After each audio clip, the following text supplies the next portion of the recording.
Radio. Basta taway-taway tatakon. Taway mo.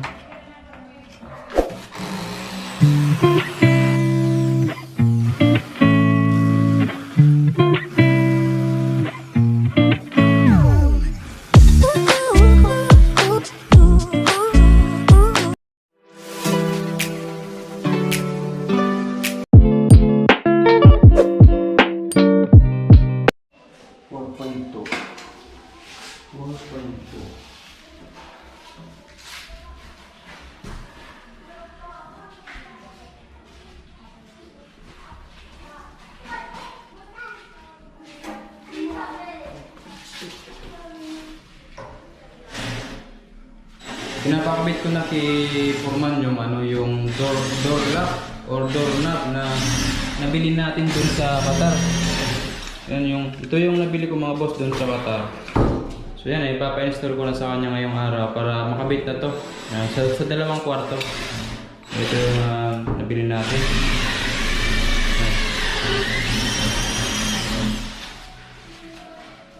Itong pintuan ko mga boss, ano lang to, ginawa lang to ni Foreman. Bali, ito lang yung nabili kong kahoy na medyo magaraganda. Ito plywood na to mga boss.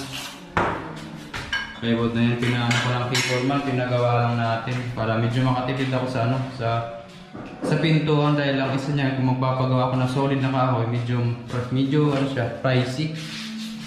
Siguro mga 8,000, mga ganun, 8,000 to 9,000 depende sa kahoy. So yan mga boss, nagkakalaga lang yan ng mga 2,000 to 3,000 yung materials na ginamit dyan.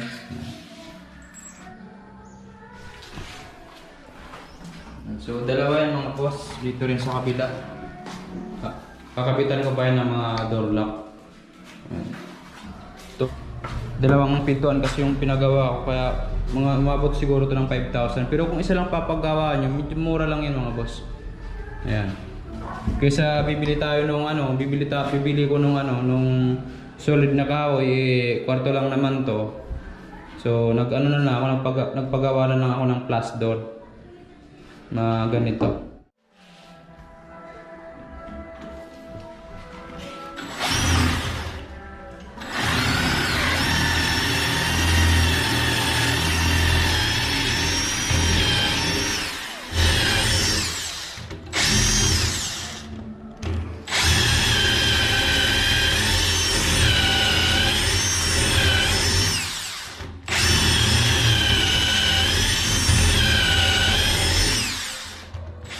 Ayan mga boss, inano ko si Foreman para malaman natin yung presyo ng kahoy at saka plywood. So ipapaliwanag niya para maintindihan natin kung ilan ba talaga yung presyo para magka-idea kayo kung bibili kayo o magpapagawa kayo ng plus door. Ayan. So ayan si Foreman, pakipaliwanag yung natin yung presyo ng kahoy at saka anong size ng mga kahoy. Okay, good morning po. Kung kayo magpapagawa ng panel door, ito mas matipid to. Kasi matipid to, may quality pa. Kasi kung bibili ka ng ready-made, ang kagandahan lang noon, yung ganda, yung tibay, wala kang quality. Pero yung magpapagawa ka, may ganda pa, may quality pa. Tapos, itong materialis ko, riglawaan to. Itong materialis na to, itong frame, riglawaan. Ang kapal 2 inches, ang lapad 2 inches. Tapos ang buka ng ang lapad ng pinto is 70 cm. Kaya ngayon, ito lang ang tip ko sa inyo. Ito, ang materials ang ginamit ko materials nito 2 by 6, 2 inches, 6 inches by 8 feet. Wala naman kasing sa Kindry na 7 feet. Kaya ang binili ko na lang 8 feet. Ako na lang puputol. Ako na lang mag-assemble. Bali itong pinto na to, ang ginamit ko materialis nito, isa't kalahati. Ang dalawat kalahating kahoy, yung kalahati ito naman sa kabila. So ngayon, ang plywood naman nito, marine na 1/2. Ang talagang marine yun. dalawa kasing klase yung marine ngayon na plywood. Yung isa China, yung isa US. Yung materials kong ginamit nito, US na marine. Talaga standard na size na 1/2. Ayun, talagang matigas nga. Magandang klase. Tapos yung pag-assemble ko naman nito, nakapasok din dito sa kahoy. Bali nagkanal ako dito. Nag-ano ka dyan? Nagkanal ako dyan. Nagkanal, yung nilagyan mo ng pasukan nitong plywood. Yung nagkanal ako, tapos pagkatapos ng kanal, bago ko pinasok yung plywood, nilagyan ako ng stick wheel. So anong ginamit mo Foreman na tools para malagyan mo siya ng kanal dyan sa loob at may design to, di ba? Oo, may design. Anong ginamit mong tools? Pang ano mo dyan? Ginawan ko na to ng rotor, at saka yung pagkanal, ginamitan ko ng rotor. Rotor lang. Tingnan nyo, nung walang kalampag yan. Yung parang solid. Siya, solid talaga. Solid yan. Walang yan. Kasi bago ko pinasok to, force fit plus adhesive, stick wheel. Stick wheel. Tingnan mo. Walang maganda nga. Walang kalampag yun. Ayun nga yung sasabi ko sa inyo, may quality, good quality, at saka yung ganda, may maganda. Siyempre, pipinturan mo naman Oo. Yung quality, andun nun na. Siyempre, kung magpapapintura ka, ano na ka na lang sa pintor. Pintor, oo. So, magkano yung presyo natin nito Foreman, yung isa nito? Pagdating naman sa presyo, yung pagdating naman dito, yung kahoy na 2x6 by 8 feet is parang parang 780. 780, mga ganon. 780 ang isa. So kung lima, di mahigit 3,500, di ba? Kasi may butal Tapos ito naman plywood, ang halaga nito is 750 marine. 750 ang isang plywood. Pero yan, US marine. US marine. US marine plywood, ang tatak US. So ilan Foreman yung isang buong pintuan, ilang kahoy na magbibili natin ito kung sakaling papagawa? Ilang kahoy na piraso? Kung isang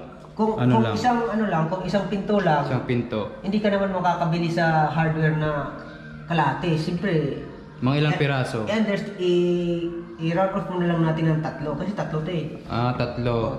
Ayaw kasi dito pa ako 2001. Mga 2K. Kasi 700 times 3 is 2001, 100. Iba yung total pa yun. Tapos yung plywood naman, hindi ka naman makakabili ng kalahati. Siyempre, isang buong plywood. Hindi.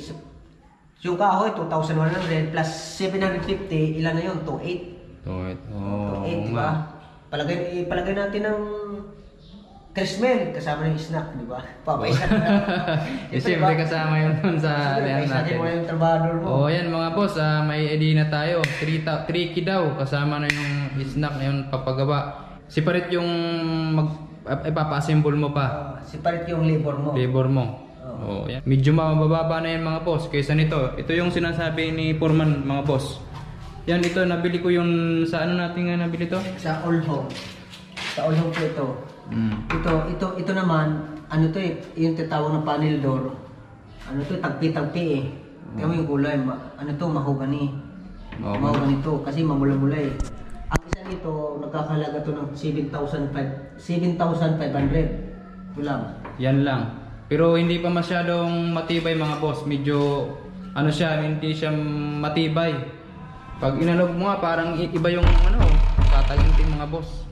Hindi siya parang solid na kahoy, parang may, di ko alam, parang hindi maganda yung pagkabuo.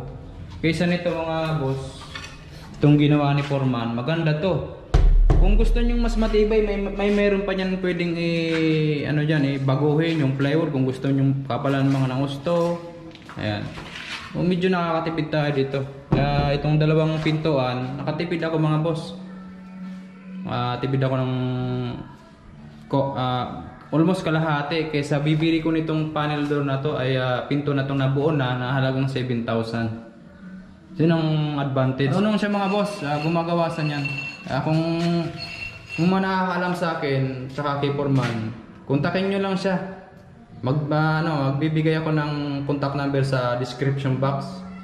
Yan, pwede kayong mag-inform, tawagan siya kung kung magpapagawa kayo para magka-idea kayo kung sakaling ano, papagawa ko ng plus door. Ayun. So yan lang muna mga boss, tuloy tayo sa ano, pag-install nung ano.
Balik. Isa. Dalawa. Yan na. Tapos na. Back na. Tapos ilalak na natin.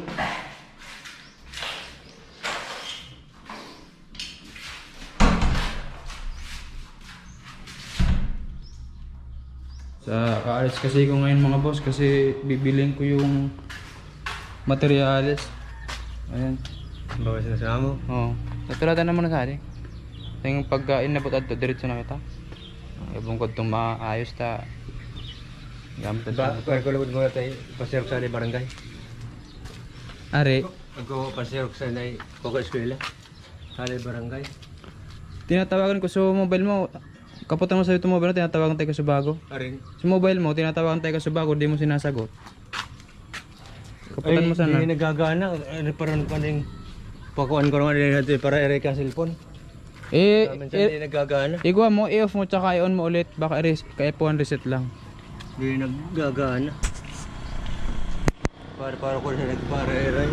Ano mga boss, Para ako ng pangalero. magsasama ulit kami ng uncle ko mga boss kasi pupunta ulit ako ng Iriga City dahil bibili ko ng materialis sa motor. Rin ka dati mo pero rin nagtutulog sa ito. Yan mga boss, yun ang cellphone ng uncle ko.